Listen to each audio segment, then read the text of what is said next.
नमस्कार बच्चों, कैसे हैं आप सब। आज हम अशोक का शस्त्र त्याग पाठ के प्रश्नोत्तर करेंगे। तो बच्चे, सबसे पहले हम लघु प्रश्नोत्तर करेंगे। पहला प्रश्न है, अशोक की चिंता का क्या कारण था। अशोक की चिंता का यह कारण था कि मगध की शक्तिशाली सेना होने के बावजूद भी वह पूर्णतः कलिंग पर विजय नहीं पा सकी थी। प्रश्न 2 है, संवाददाता ने क्या सूचना दी। संवाददाता ने सूचना दी कि कलिंग के महाराज लड़ाई में मारे गए हैं। अगला प्रश्न है, अशोक ने स्वयं सेना का संचालन करने का निर्णय क्यों लिया। अशोक ने स्वयं सेना का संचालन करने का निर्णय इसलिए लिया क्योंकि कलिंग के महाराज के मारे जाने पर भी वहां के लोगों ने समर्पण नहीं किया और दुर्ग के द्वार पर डटे रहे। दुर्ग के द्वार यानी कि किले के द्वार नहीं खोले। अगला प्रश्न है, अशोक ने अपनी तलवार क्यों फेंक दी। इसका उत्तर है, अशोक शास्त्रों की आज्ञा अनुसार स्त्रियों पर हाथ नहीं उठाना चाहते थे, इसी कारण उन्होंने अपनी तलवार फेंक दी। अगला प्रश्न है, अशोक की बौद्ध धर्म की दीक्षा किस गुरु के द्वारा हुई। यानी कि अशोक को बौद्ध धर्म की शिक्षा किसने दी। अशोक को बौद्ध धर्म की शिक्षा बौद्ध भिक्षु ने दी। बच्चों, ये लघु उत्तरीय प्रश्न है। अब हम दीर्घ उत्तरीय प्रश्न करेंगे। दीर्घ मतलब बड़ा। पहले हम इसका पहला प्रश्न है, कलिंग दुर्ग का फाटक खुलने पर अशोक और उसके सैनिक आश्चर्यचकित क्यों हो गए। कलिंग दुर्ग का फाटक खुलने पर अशोक और उसके सैनिक आश्चर्यचकित इसलिए हो गए क्योंकि उनके सामने शस्त्र सज्जित स्त्रियों की विशाल सेना खड़ी थी।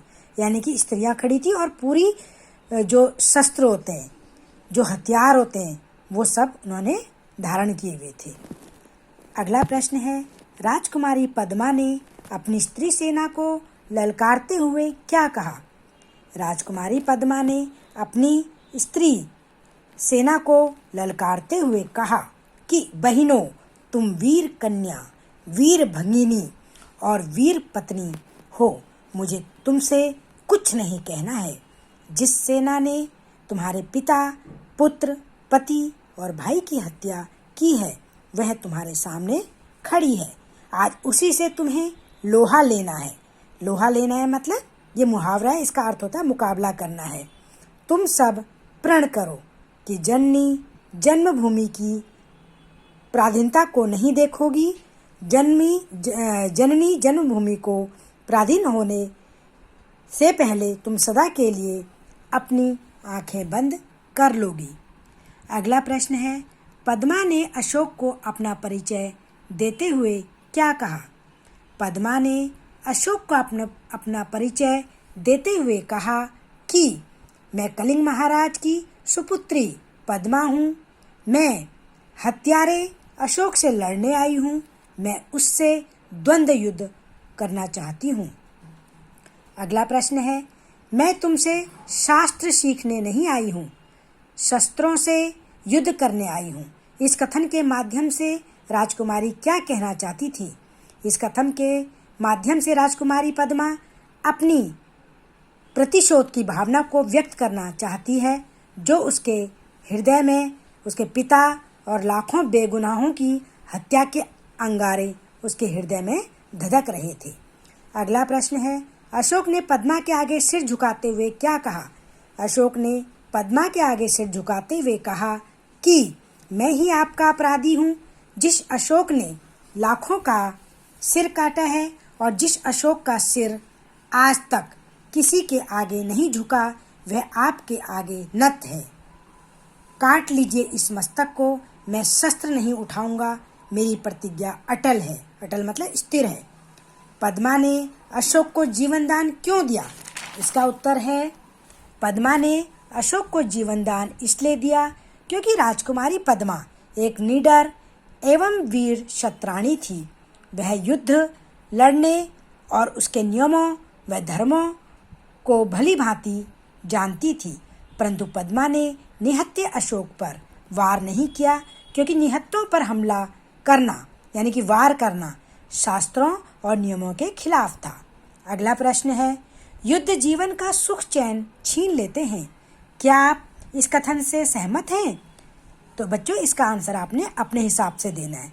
जैसे मैंने लिखा है, हाँ मैं इस कथन से सहमत हूँ कि युद्ध जीवन का सुख और चैन छीन लेते हैं, क्योंकि युद्ध केवल विनाश ही नहीं करते अपितु अनेक लोगों को वीरगति प्राप्त होती है, जिसके कारण उनका कुटुंब या परिवार तबाह हो जाता है। अनेक बच्चे अनाथ हो जाते हैं, माँ की गोद सूनी हो जाती है, वह विधवा नारी का जीवन असहनीय हो जाता है और चारों ओर भयावह स्थिति होती है। तो बच्चों ये इसके दीर्घ उत्तर थे। लघु उत्तरीय मैंने आपको बता दिए, दीर्घ भी बता दिए। अब बच्चों मौखिक प्रश्न उत्तर देखिए। ये आपने अपनी नोटबुक में लिखने नहीं है, इनके आंसर देख लीजिए, ये आपने ओरल याद करने। पहला प्रश्न है, कलिंग के साथ कितने वर्षों से युद्ध हो रहा था? कलिंग के साथ 4 वर्षों से युद्ध हो रहा था। कलिंग दुर्ग के फाटक क्यों बंद थे? कलिंग दुर्ग के फाटक इसलिए बंद थे क्योंकि कलिंग पूरी तरह से जीता नहीं जा सका था। कलिंग की राजकुमारी कौन थी? कलिंग की राजकुमारी पद्मा थी। अगला है, अशोक स्त्रियों पर हथियार क्यों नहीं उठाना चाहता था? अशोक स्त्रियों पर हथियार इसलिए नहीं उठाना चाहता था क्योंकि यह शास्त्र विरुद्ध था। अगला प्रश्न है, राजकुमारी ने अशोक पर हथियार क्यों नहीं उठाया? राजकुमारी ने अशोक पर हथियार इसलिए नहीं उठाया क्योंकि वीरांगनाएं निहत्थों पर, निहत्थे मतलब जिनके हाथों में हथियार नहीं होते, वार नहीं करती। वीरांगनाएं होती हैं वीर स्त्रियां, वीर स्त्री को वीरांगनाएं बोलते हैं, वीरांगना बोलते हैं, और ये बहुवचन है तो वीरांगनाएं हो गया। अगला प्रश्न है, अशोक ने किस धर्म को स्वीकार किया? अशोक ने बौद्ध धर्म को स्वीकार किया। तो बच्चों ये मैंने आपको इस पाठ के प्रश्नोत्तर, लघु उत्तरीय और दीर्घ उत्तरीय तथा मौखिक प्रश्न करवा दिए हैं। अब आप लघु उत्तरीय और दीर्घ उत्तरीय को अपनी नोटबुक में करिए और मौखिक प्रश्न आपने बुक में ही करने हैं। इसका अभ्यास कार्य आपको कक्षा में करवाया गया है, आपने उसको कर भी लिया है और चेक भी करवा लिया है। तो बच्चों अब आप इस काम को सुंदर सुंदर हैंड राइटिंग में पूरा करिए। चलिए धन्यवाद बच्चों।